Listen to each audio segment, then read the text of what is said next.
때가 찼고 하나님 나라가 가까웠으니 회개하고 복음을 믿으라. 예수님의 말씀입니다.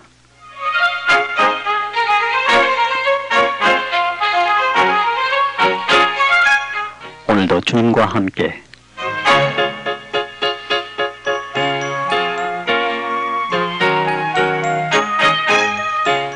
방송가족 여러분 안녕하십니까? 권영범입니다. 오늘도 주님 안에서 좋은 하루가 되시기 바랍니다. 지금까지 서울 극동방송의 주 안에 사는 삶을 들으셨습니다. 지금부터 미국 서부 시간으로 5시 30분까지는 극동방송 미주 제사가 보내드리는 오늘도 주님과 함께 시간입니다. 네, 지금까지 방송 들으신 분들은 아시겠습니다만 매주 목요일과 금요일에는 21세기 제4세계 선교와 역사의 종말을 방송해 드리고 있습니다.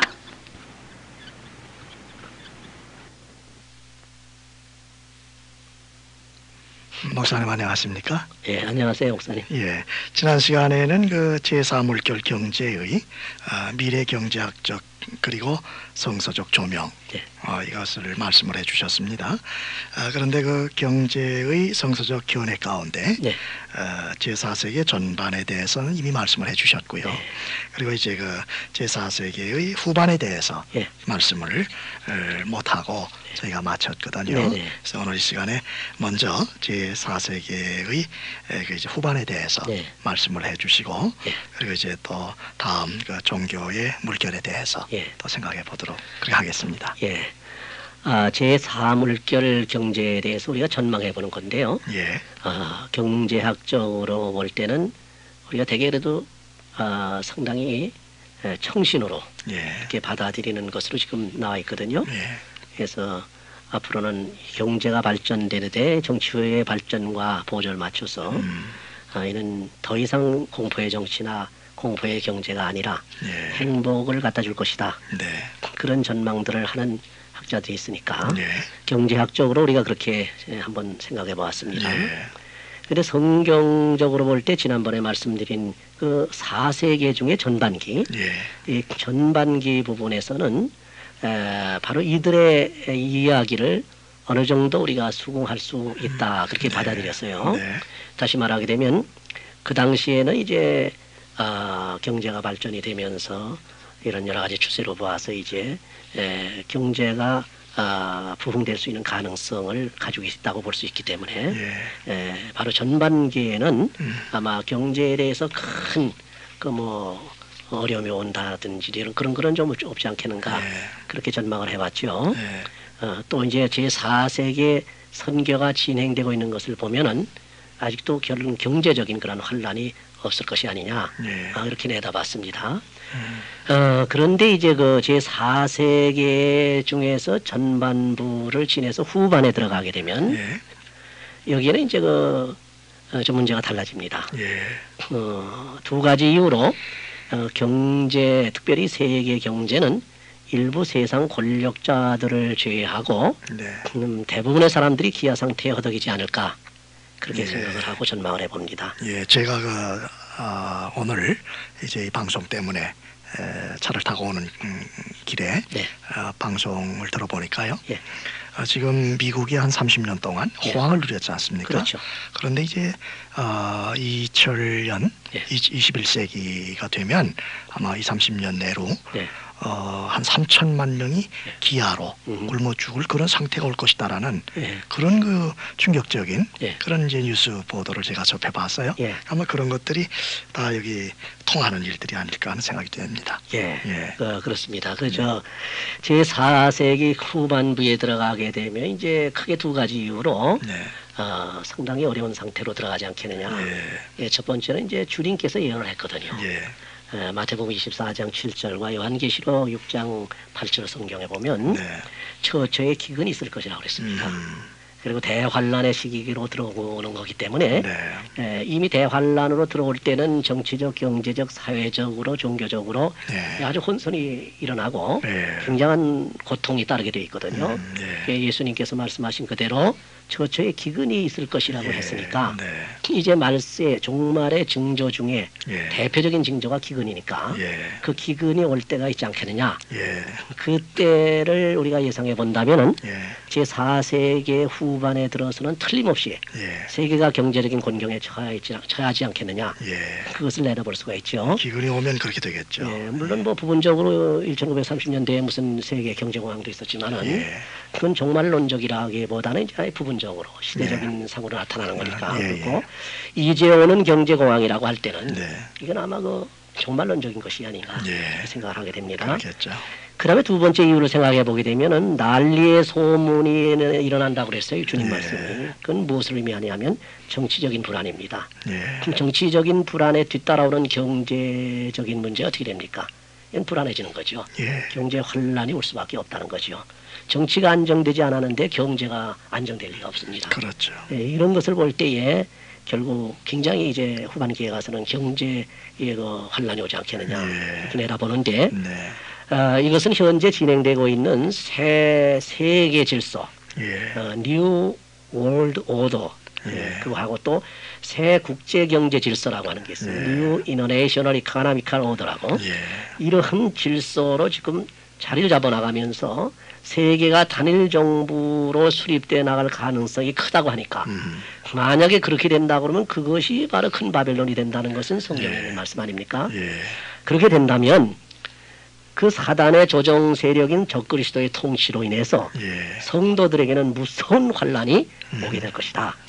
그것이 바로 마태복음 24장 21절이나 요한계시록 13장 7절에서 10절에 보면 쭉 나오거든요. 우선 요한계시록 13장에 보면 정치적인 박해가 오게 됩니다. 물론 마태복음 24장에도 나옵니다만은 그래서 짐승 정권이 서가지고 이들이 통치를 해가지고 자기가 우상화되어가지고 자기를 섬기지 않고 복종하지 않은 사람들은 다 죽인다 그랬어요. 그 다음에 이제 요한계시록 13장 역시 보게 되면 다니엘서 8장에 하고 연결시켜 보면 종교적인 박해가 온다고 그랬죠. 짐승 우상에게 절하지 않는 자들은 다 죽임을 당한다. 이것을 좀 바꾸어서 표현하게 되면 창세 이후로 생명록에 농명되지 않은 사람들은 다 그들에게 복종해서 사는 것 같지만 성도들은 다 죽임을 받게 되어 있습니다. 그러니까 다시 말하게 되면 짐승우상에게 절하지 않은 신앙절개를 지키는 사람들은 순교를 많이 하게 되죠.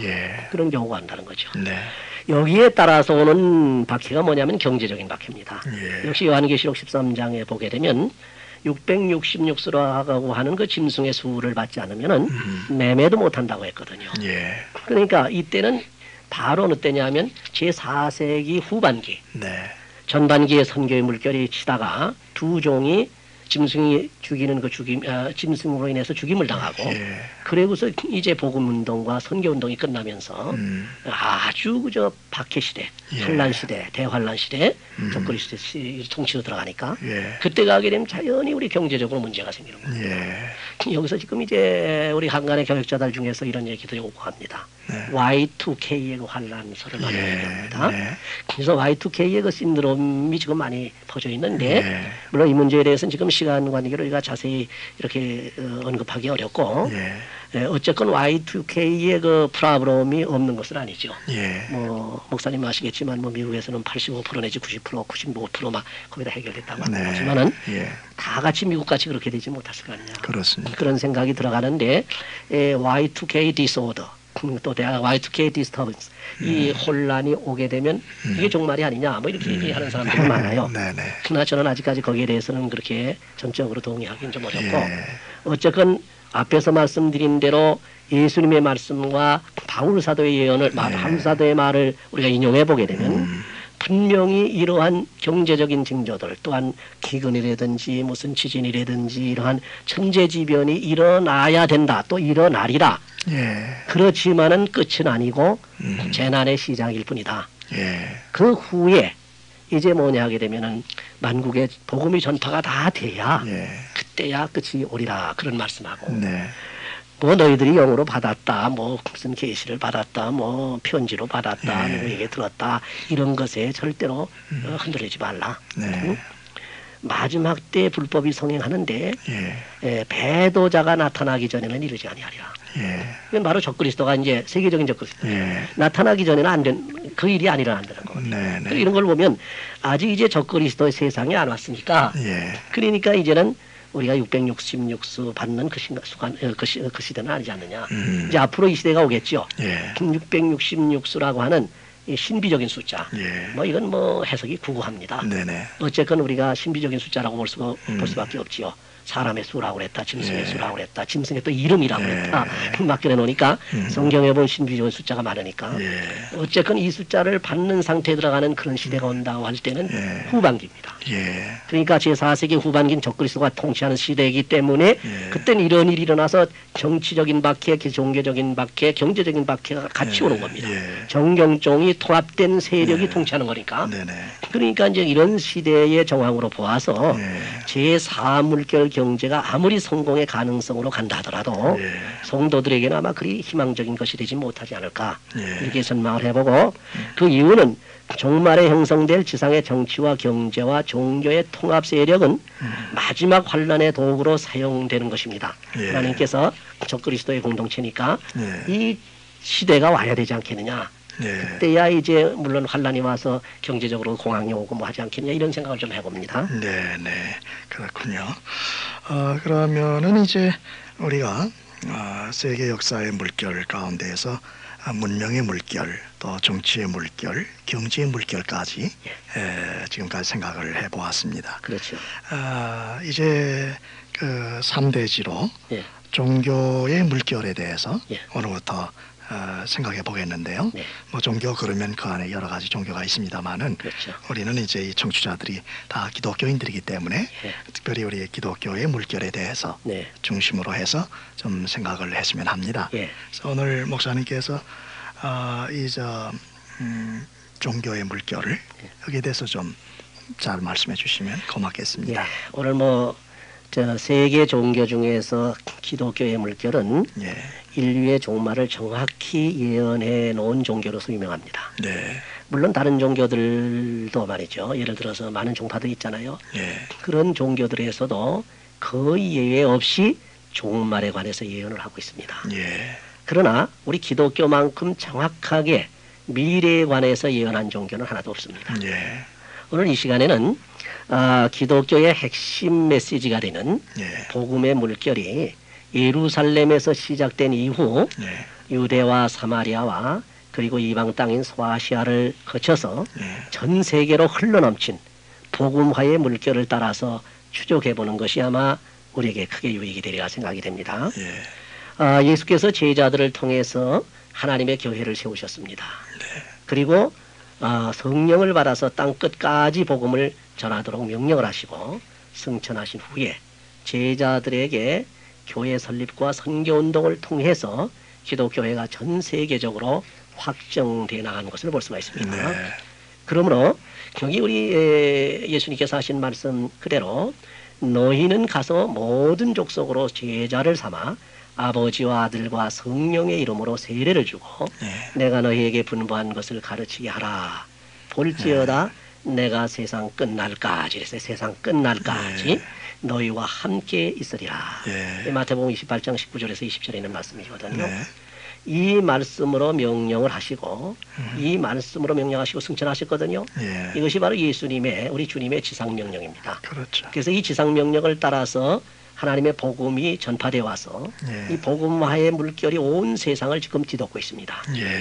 그런데 이 기독교의 물결에 관해서는 우리가 오늘 이제 이 시간부터 말씀드릴 것은 하나로만 생각할 것이 아니고 한 서너 가지로 구분을 해서 한번 조명을 해보는 것이 좋지 않겠느냐 이렇게 생각을 해서 첫 번째 시간에서는 기독교의 확장운동이 어떻게 되어 나갔느냐 두 번째 주제로는 기독교의 선교운동은 어떻게 또 확장되어 나갔느냐 또는 세 번째로는 기독교의 성장운동 차원에서 그다음에 마지막은 기독교의 흥망성쇠 차원에서 이렇게 이제 조명을 하게 되면 우리 기독교가 예수님 말씀대로 예루살렘을 진원지로 해서 온 세상에 뒤덮을 것을 말씀해 주거든요.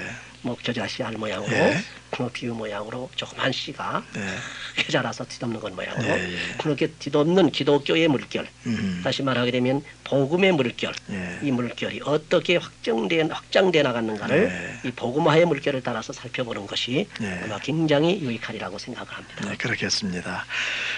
우리 기독교가 어떻게 확장이 되어 나갔는지 그 기독교의 확장 운동을 좀 구체적으로 말씀을 해주시기 바랍니다. 기독교는 시대에 따라서 때로는 부흥의 바람이 불어 흥황을 했다가 예. 또 때로는 어느 시대에 가서는 잠잠하고 심하면 쇠퇴하는 그런 증감운동이 주기적으로 일어나는 사이클 현상이 나타나는 것을 볼 수가 있는데 이것이 기독교의 역사의 물결입니다. 뭐 기독교뿐만 아니라 무슨 이제까지 말씀드린 경제라든지 무슨 정치 또 다 마찬가지 아니에요. 전부 역사의 그 물결 흐름에 따라서 사이클 현상이 일어납니다. 그렇기 때문에 기독교회사가 기독교회사를 잘 살펴보면 기독교가 어떻게 확장돼 나가고 있고 지금 어느 자리에 와 있고 앞으로 어떻게 될 것인가 하는 것을 우리가 예견할 수 있게 되는데 우리 문제를 놓고서 그래도 기독교 회사의 아주 대가였던 켄넬 레토렛이라고 하는 교회사 교수가 있었습니다. 그분이 써놓은 책이 아주 큰 책이 있는데 그 책을 중심으로 보면 기독교의 확장운동이 4단계로 분석이 되어 있습니다. 첫째는 초기 단계로 5세기 중의 확장운동입니다. 그러니까 주후 1년에서부터 500년까지 그리고 제2기 단계에서는 기독교의 유럽 확장운동인데 이건 500년에서부터 주후 1500년까지입니다. 종교개혁이 전까지죠.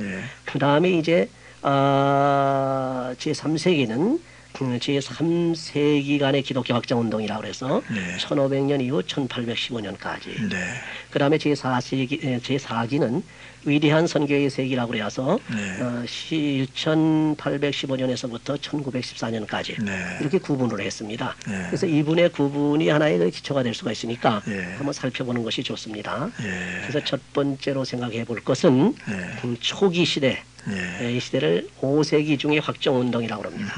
그래서 이것은 주후 1년에서부터 500년까지를 얘기하죠. 예수님이 승천하시고 초대교회가 탄생한 후에 교회가 로마의 박해로 순환을 당했죠. 그렇지만 그 순환으로 기독교들이 동서사방으로 흩어지게 된 것이 오히려 기독교의 선교의 박차를 가하게 된 겁니다. 그 이후 제4세기 AD 한 315년이라고 볼 수가 있는데 콘스탄틴 대제가 나와서 기독교를 로마의 국교로 선포를 했습니다.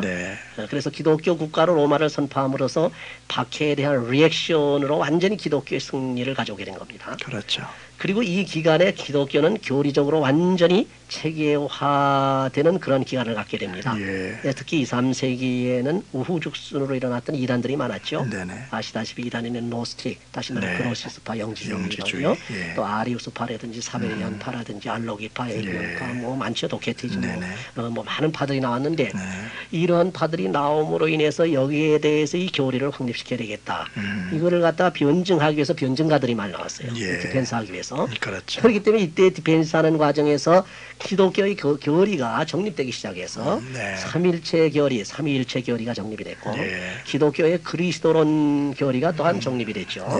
그리고 이제 인간의 죄와 하나님의 은혜에 대한 교리 이것이 정립이 되고 대표적인 싸움 중에서 구원론에 있어가지고 펠라기우스의 죄관 은혜관과 어거스틴의 죄와 은혜관 그래서 펠라기우스하고 어거스틴의 그 싸움이 아주 치열하지 않았습니까? 이런 그 교리가 정립이 되어 나갔다는 겁니다. 그래서 교회의 사사상 AD 325년에 니케아 종교회의가 있어요. 대회의가 있었죠. 이 회의는 제1기에 있었던 교리를 정립한 아주 대표적인 종교회라고 볼 수가 있어서 제1기에 이렇게 교리를 확립하는 기회가 되었다. 이렇게 볼 수가 있죠. 그러면은 그 제2기는 이제 기독교의 유럽 확장 운동이 되겠는데요.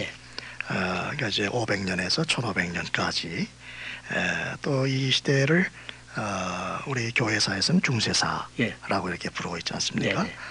여기에 대해서 좀 더 말씀을 해주시면 감사하겠습니다. 우리 교회 확장 운동의 제2기는 대개 500년에서 1500년까지거든요. 유럽으로 확장되는 그런 시기입니다. 기독교는 제2기는 교회사에서 중세라고 부르면서 이 시기가 암흑시대라고까지 그랬죠. 그 이제 말씀을 드리겠습니다만은 그래서 레토렛 교수도 이 시기를 불확실성의 천년기라고까지 규정을 했어요. 우리가 지금 2000년 이후에 어떻게 될 것인가? 불확실성의 천년기를 맞이할 그런 시기에 와 있습니다만은 이 시기는 복음 전파를 통해서 로마 캐토릭이 서부 유럽과 중앙 유럽을 비롯해서 비잔틴 제국의 터키 쪽이죠. 또 동쪽의 아라비아 또는 인도, 중국 등 아시아까지 동서사방으로 뻗어나간 기독의 확장 운동의 시기라고 볼 수가 있습니다. 예. 그리고 중세에 수차례에 걸쳐서 십자군 운동이 일어났죠. 네네.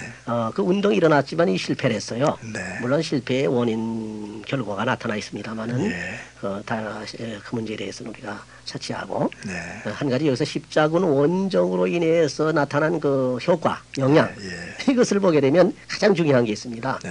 그것이 동서가 차단돼 있었는데 그 십자군 원정으로 인해서 동서 교역이 활발해졌습니다. 예. 그래서 동방 선교의 그 길이 트이게 됐다는 것이죠. 예. 상당한 십자군 운동의 하나의 그 효과라고 볼 수가 있죠. 공로라고 볼 수도 있겠네요. 근데 이제 캐톨릭 교회 수도 운동이 일어나는 때가 바로 또 이 중세입니다. 예. 이제 안으로는 신앙의 열의와 밖으로는 아시아에게까지 복음을 전할 수 있게 되었고 기독교의 선교의 터가 더 넓어지는 그런 확장의 시기가 된 것이죠. 네. 물론 기독교의 확장 운동에 대해서 이러한 그 일부의 긍정적인 면이 있습니다. 그럼에도 불구하고 교회 자체가 타락되어 가기 시작했죠. 예. 그래서 제2기 말에 가서는 캐톨릭 교회가 극도로 타락되므로 종교 개혁을 불러들이게 된 겁니다. 예. 이로부터 새로운 개혁의 시대가 열리면서 기독교의 선교의 새로운 장이 열리게 된 거죠. 네. 이 유럽에로의 기독교의 확장은 예루살렘과 유다와 사마리아를 거쳐서 바울이 이방 땅인 소아시아와 로마를 중심으로 선교한 예. 이방 선교를 발판으로 해서 선교가 된 것이기 때문에 이 선교의 제1물결이라고 할 수가 있습니다. 네. 물론 이는 다음에 고찰할 수 있는 교회 선교운동이라든지 신학운동 그리고 교회 성장운동 등에서 똑같은 패턴을 밟고 있다는 것을 말씀드리면서 그때 가서 좀 더 자세히 언급하도록 하죠. 예. 그러면은 이제 제3기에 대해서도 좀 시간이 얼마 안 남았습니다만은 네. 시간이 되는 데까지 네. 예, 좀 언급해 주시면 좋겠습니다. 기독교 확장의 제3기는 1500년서부터 1815년까지라고 예. 이렇게 분석을 했습니다.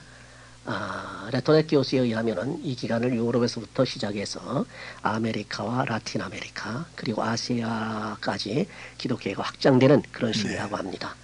이 시기에는 프로테스탄트 종교 개혁과 예. 이에 맞선 캐톨릭의 반종교 개혁이라는 것이 있었습니다. 예. 카운터 리포메이션이라고.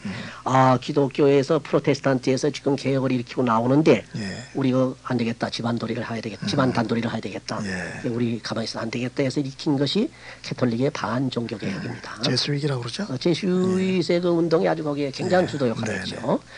그래서 종교개혁의 물결과 캐톨릭의 그 반종교개혁의 물결이 부딪히면서 예. 각자의 열성에 힘입어서 교세가 더욱 확장돼 나갔습니다. 예. 하나님은 그렇게 역사를 하죠. 예. 게다가 이 시기는 새 시대의 물결, 즉 과학적 발명과 예. 산업혁명, 들어가서 지리적인 발견, 유럽 국가들의 식민지 정책 이런 것 등으로 인해서 예. 새로운 시대의 물결을 타고서 기독교는 전 세계로 예. 확장돼 나가기 시작한 것을 볼 수가 있습니다. 예.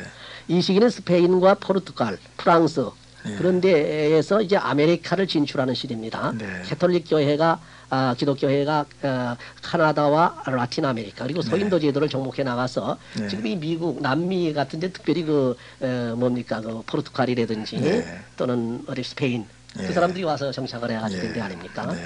이 시기에 프로테스탄트의 교회는 영국의 식민지 정책에 의해서 북아메리카를 비롯해서 아시아까지 확장돼 나갔다는 것이죠. 네. 이 이후로 제3세계의 선교가 본격적으로 시작돼요. 이거 중요한 겁니다. 제3세계라는 거, 제3세계의 선교가 본격적으로 시작되어서 네. 우리나라를 비롯해서 동남아에까지 복음의 소식이 들려왔고 네. 그래서 이 시기는 기독교가 유럽으로부터 네. 주로 아메리카로 확장되어 나가는 기독교의 제2물결 시대라고 볼 수가 있는 것이죠. 예. 목사님 아쉽게도 시간이 다 됐습니다. 그래서 그 제4기 위대한 선교의 세기에 대해서는 다음 시간에 계속 듣도록 하겠습니다. 그렇게 오늘 하죠. 말씀 감사합니다. 감사합니다. 예.